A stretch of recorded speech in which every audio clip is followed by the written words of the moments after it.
It's amazing how much wildlife you get in a suburban garden like mine. Okay, it's not your average suburban garden, what with the ducks and chickens and nesting boxes everywhere and all sorts of bird feeders that I keep topped up all the time.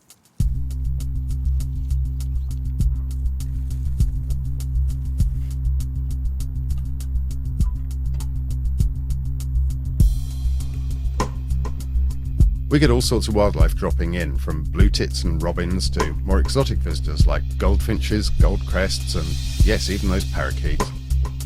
All that bird food brings in some less welcome visitors too.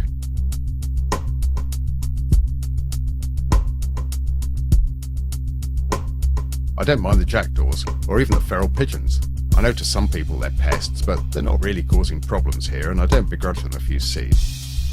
I do draw the line at rats though. We had a bit of an infestation a few months ago. They were living under the neighbour's shed and coming through the fence to eat the spilt birdseed.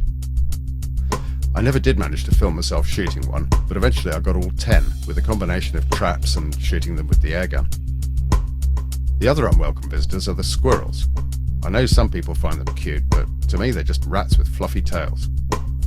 With spring around the corner, they'll be breaking into my nest boxes and killing any number of songbirds and their eggs and chicks, so I want them gone before they get the chance.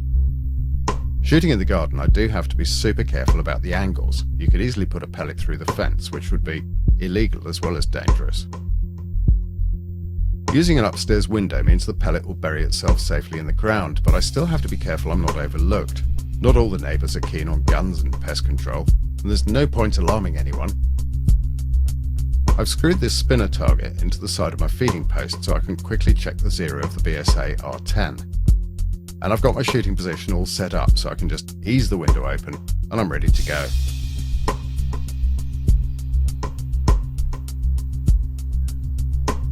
With all that preparation, when Mr. Squirrel does show up, it's almost too easy.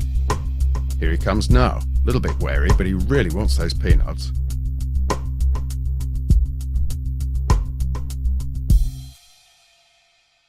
Open the window, load a pellet, wait for him to sit still, and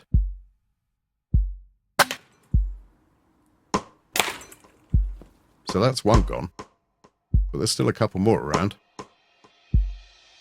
Oh, and you know what I said about suburban wildlife? Well, look what happened when I left that squirrel out that night.